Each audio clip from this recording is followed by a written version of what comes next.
Imagine a world long before our own, a time when colossal dinosaurs roamed the earth. Now picture a river, not just any river, but a massive winding waterway cutting through a lush, tropical landscape. Lurking just beneath the surface is a creature so immense, so powerful, that even those dinosaurs had to be careful. This wasn't a dinosaur though, it was something else entirely, a true river monster. We're talking about Sarcosuchus imperator, a name that means flesh crocodile emperor. And believe me, it earned that title. This incredible animal, often nicknamed SuperCroc, was one of the largest crocodilian relatives ever to have lived, a true apex predator of its time. It was a giant that commanded respect and fear in a world already filled with giants. Now let's get one thing straight right away. Even though it lived during the age of dinosaurs, Sarcosuchus was not a dinosaur. It belonged to a group called phyllitosaurs, which are ancient relatives of the crocodiles and alligators we see today. Think of it as a distant, supersized cousin. Its existence completely changes how we view the Cretaceous period. We often think of dinosaurs like T-Rex or Spinosaurus as the undisputed kings, but in the water, Sarcosuchus was the ruler. It shows us that the ecosystems of the past were incredibly complex, with different giants dominating different environments. The land had its titans, but the rivers and swamps belonged to this incredible crocodilian. The sheer scale of Sarcosuchus is what truly captures the imagination. We're not just talking about a big crocodile, we're talking about an animal that was as long as a school bus and weighed as much as a killer whale. Its presence would have shaped the entire ecosystem around it. Animals coming to the water's edge for a drink would have been entering a danger zone, a territory patrolled by a predator of almost unbelievable proportions. Understanding Sarcosuchus gives us a window into a world where the dangers didn't just come from the land. The water held a monster that was patient, powerful, and always hungry, waiting for its chance to strike. So why is this creature so famous today, millions of years after it vanished? It's because Sarcosuchus represents the absolute peak of crocodilian evolution in terms of size and power. It challenges our perceptions of what a crocodile can be. It's a real-life monster that pushes the boundaries of what we thought was possible for these animals. Its nickname, the Dinosaur Killer, isn't just for show. It's based on real scientific evidence suggesting it was capable of taking down the formidable dinosaurs that shared its habitat. This beast was the stuff of legends, a true emperor of the Cretaceous waterways, and its story is one of incredible power, adaptation, and survival. And the story of how we came to know Sarcosuchus is as epic as the creature itself. The first clues were found way back in the 1940s and 1950s by a French paleontologist named Albert Félix de Lapparent. While exploring the Sahara Desert in what is now Niger, he stumbled upon some truly enormous fossil fragments, vertebrae, teeth, and bony plates called scutes. These weren't from any known dinosaur. They were clearly crocodilian, but their size was staggering. He knew he had found something special, something gigantic, but he didn't have a complete skeleton. These early finds were like a teaser trailer for the blockbuster discovery that would come decades later, hinting at a monster waiting to be fully revealed. The real breakthrough came in the late 1990s and early 2000s thanks to the tireless work of paleontologist Paul Sereno and his team. They launched expeditions into a remote, windswept region of the Sahara Desert known as Gadufawa. This area is a fossil graveyard, a place where the bones of ancient creatures lie exposed by the shifting sands. In 1997 and 2000, Sereno's team hit the jackpot. They uncovered several Sarcosuchus skeletons, including a skull that was almost complete. It was a game-changer. Finally, scientists had enough fossil material to piece together what this incredible animal truly looked like and understand its biology. It was like finding the blueprints to a lost giant. Finding these fossils was an adventure in itself. Imagine working under the scorching desert sun, carefully brushing away sand that has hidden these bones for 112 million years. Every piece had to be meticulously excavated, jacketed in plaster for protection, and transported thousands of miles back to the lab. The crown jewel was that massive skull, measuring nearly 6 feet long. That's as long as I'm tall. It was so well preserved that scientists could study every detail, from the shape of its snout to the placement of its eye sockets. This skull was the key that unlocked the secrets of SuperCroc's life, diet, and immense size. From these amazing discoveries, scientists could finally give a formal name to this giant, Sarcosuchus imperator. The name was a perfect fit, and with about half of the skeleton now known, they could create a much more accurate reconstruction. They could estimate its total length, its weight, and how it might have moved and behaved. The discoveries made by De La Parent and Serino transformed Sarcosuchus from a mysterious collection of oversized fragments into a well-understood, awe-inspiring creature. It's a fantastic example of how paleontological fieldwork, often done in the toughest conditions, can bring a lost world roaring back to life for all of us to see. When you start to break down the anatomy of Sarcosuchus, you realize it was a perfectly engineered killing machine. Let's start with its size, because it's just mind-boggling.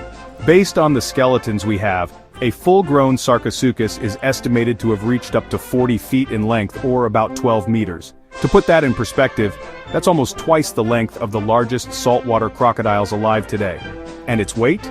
Scientists estimate it could have tipped the scales at a colossal 8 tons, or 17,500 pounds. This wasn't just a big croc, it was a swimming fortress.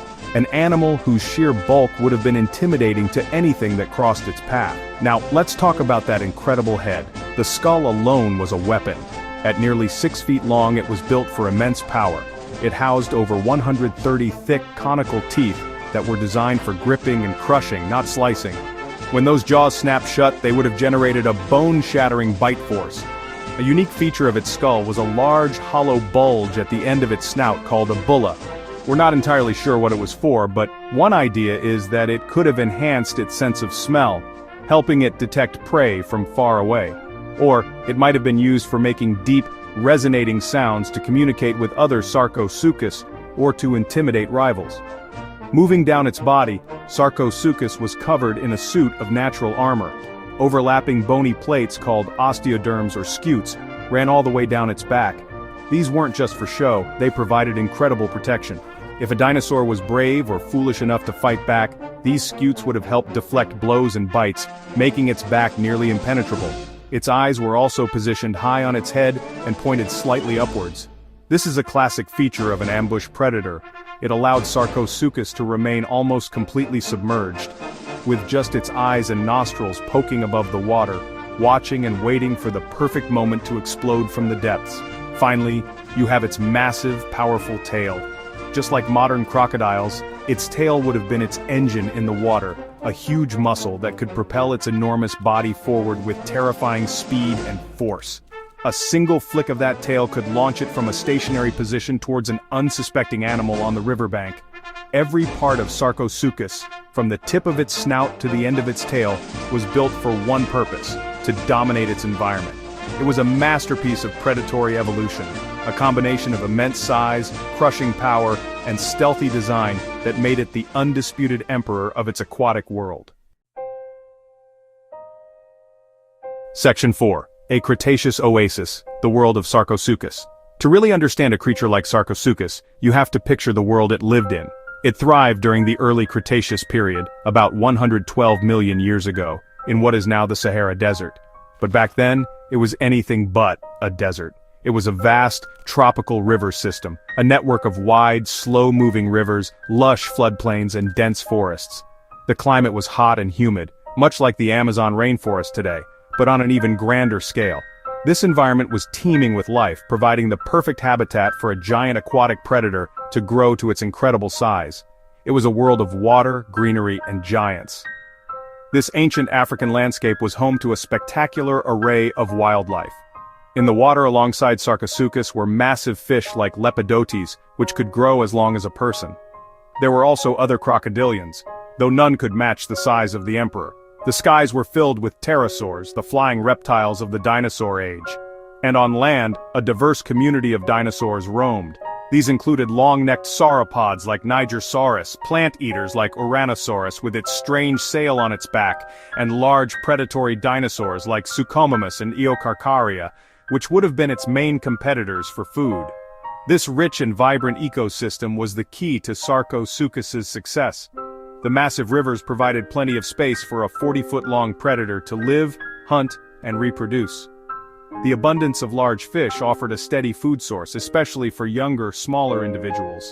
But for a full-grown adult, fish alone probably wouldn't have been enough to sustain its enormous body. The real prize was the dinosaurs and other large land animals that had to come to the river's edge to drink. This created a perfect hunting ground, a buffet line for a patient predator lurking just below the surface. The environment provided both the habitat and the menu for a supersized carnivore. The world of Sarcosuchus was a dynamic and dangerous place. It was a constant battle for survival, where size and strength really mattered. As a top predator, Sarcosuchus played a crucial role in maintaining the balance of this ecosystem. It controlled the populations of large fish and likely kept the land-based dinosaur herds on high alert. Its presence meant that the boundary between land and water was one of the most dangerous places to be. Understanding this lost world helps us appreciate just how perfectly adapted Sarcosuchus was. It wasn't just a big crocodile, it was a product of its unique time and place, a true king of the Cretaceous rivers. Section 5. Dinosaur on the menu, the ultimate ambush hunter. So, how did a creature like Sarcosuchus earn its fearsome nickname, the Dinosaur Killer? It all comes down to its incredible hunting strategy and its sheer power. Like modern crocodiles, Sarcosuchus was an ambush predator. It didn't chase its prey over long distances. Instead, it used patience and stealth. It would have spent most of its time lurking in the murky water, almost completely hidden from view. With its eyes and nostrils just above the surface, it could watch the riverbank for hours, motionless as a log. It was waiting for the right moment, for an unsuspecting dinosaur to get close enough to the water's edge for a drink, or to cross the river. When that moment came, the attack would have been explosive and terrifying. Using its powerful tail for propulsion, Sarcosuchus would have launched its massive body out of the water with incredible speed. Its primary weapons were its jaws. With a bite force that scientists believe was one of the strongest of any animal ever, it would have clamped down on its prey, with over 130 thick interlocking teeth. These teeth weren't for slicing flesh, but for gripping. Once it had a hold of a dinosaur's leg or snout, there was no letting go. The struggle would have been short and brutal. The next move was a classic crocodilian technique, the death roll. Sarcosuchus would have used its immense body weight and strength to drag its prey into the water, where the dinosaur would be at a huge disadvantage. By spinning and rolling its body, it could disorient, drown, and dismember even large animals. While a young Sarcosuchus probably stuck to a diet of large fish, a full-grown adult needed more substantial meals. It was more than capable of taking on the dinosaurs that shared its environment. Medium-sized plant eaters like Uranosaurus and Lurdosaurus and even young sauropods would have been on its menu. It was the top predator in its aquatic domain. The evidence for this diet comes from a few places. First, the sheer size and strength of its skull and jaws tell us it was built to tackle large, struggling prey. A diet of only fish just doesn't seem to match its powerful anatomy. Second, the wear patterns on its fossilized teeth suggest they were used to crush bone and hold on to powerful animals. While we don't have a fossil of a dinosaur in a Sarcosuchus stomach just yet, all the anatomical and environmental clues point to a creature that regularly hunted and ate dinosaurs. It was the ultimate riverside ambush predator, a true dinosaur killer. Section 6. Ancient Giant versus Modern King Sarcosuchus and Today's Crocs. When you compare Sarcosuchus to the crocodilians we have today, like saltwater or Nile crocodiles, you see a fascinating story of family resemblances and incredible differences. The most obvious difference, of course, is size. The largest saltwater crocodile ever reliably measured was a little over 20 feet long. A full-grown Sarcosuchus would have been nearly double that length and many times heavier. It was in a completely different weight class. This immense size meant Sarcosuchus could hunt much larger prey than any modern croc would dare to tackle. While a big saltwater croc might take a wildebeest or a buffalo, Sarcosuchus was taking on dinosaurs. There are also some interesting differences in their skulls. Modern crocodiles tend to have a broader U-shaped snout, which gives them a powerful general-purpose bite for a variety of prey. Sarcosuchus, on the other hand, had a relatively long and narrower snout, especially in its younger years, which would have been great for snapping up fish. As it grew, its snout got proportionally wider and more robust, adapting for larger prey. And then there's that mysterious lump at the end of its snout, the bulla, which no modern crocodile has. This unique feature suggests it may have communicated or sensed its world in a way that is totally alien to its modern relatives.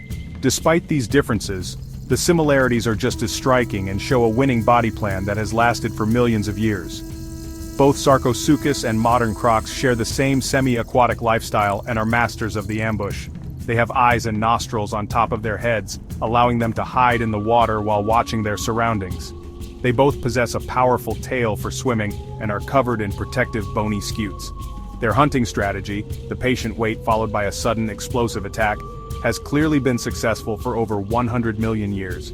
They are both perfect examples of how to be a top aquatic predator. Ultimately, looking at Sarcosuchus is like looking at the supercharged ancestor of today's crocodiles.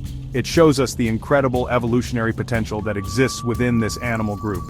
The crocodiles we see today are amazing survivors, having outlasted the dinosaurs and countless other species. But Sarcosuchus represents a time when conditions were just right for one of their relatives to achieve a size and power that is almost unimaginable today. It was bigger, stronger, and ruled a world filled with giants, but it still used the same fundamental time-tested blueprint that makes its modern cousins the kings of their rivers today. Section 7. The lasting legend, why SuperCroc still amazes us. Even millions of years after its reign, Sarcosuchus continues to capture our imaginations and drive scientific curiosity. For scientists, this creature is a treasure trove of information. It provides a unique window into the ecosystems of the early Cretaceous period. Its existence proves that the food chains were incredibly complex, with titanic struggles for dominance happening not just on land but in the water as well. Studying its anatomy helps paleontologists understand the limits of reptilian growth and the evolutionary arms race between predators and prey. Every new fossil fragment can offer fresh clues about its life, its growth rate, and its behavior, helping us piece together a more complete picture of its lost world. But the fascination with Sarcosuchus goes far beyond the scientific community. For the public, it's the ultimate real-life monster. It embodies the wild and dangerous nature of the prehistoric world. Dinosaurs are amazing, but the idea of a crocodile the size of a bus is something else entirely. It feels both familiar and terrifyingly alien. This is why Sarcosuchus has become a star in documentaries, museum exhibits, and even video games. It taps into that primal part of our imagination that is drawn to creatures of immense size and power. SuperCroc is a genuine prehistoric superstar, right up there with T-Rex and Triceratops. However, there is still so much we don't know about this incredible animal. The mysteries that remain are part of its enduring appeal. For example, how did it reproduce? Did it build nests on land like modern crocodiles? How did it care for its young, if at all? We still don't fully understand the function of the bulla on its snout. Was it for sound, smell, or something else entirely, like a display feature for attracting mates? Scientists are also trying to determine exactly how fast it grew. Did it grow slowly over a long lifespan of 50 or 60 years? Or did it have a rapid growth spurt in its youth? These are questions that future fossil discoveries might help us answer. In the end, Sarcosuchus imperator stands as a powerful symbol of a lost age. It was a creature perfectly adapted to its environment, an apex predator that feared nothing. It reminds us that our planet's history is filled with incredible creatures that push the boundaries of what we think is possible. As paleontologists continue to explore the remote corners of the world, we can only hope that more secrets of the SuperCroc will be unearthed. Until then, it remains one of history's most awe-inspiring and mysterious giants, the undisputed emperor of the Cretaceous rivers, and a legend that will continue to fascinate us for generations to come.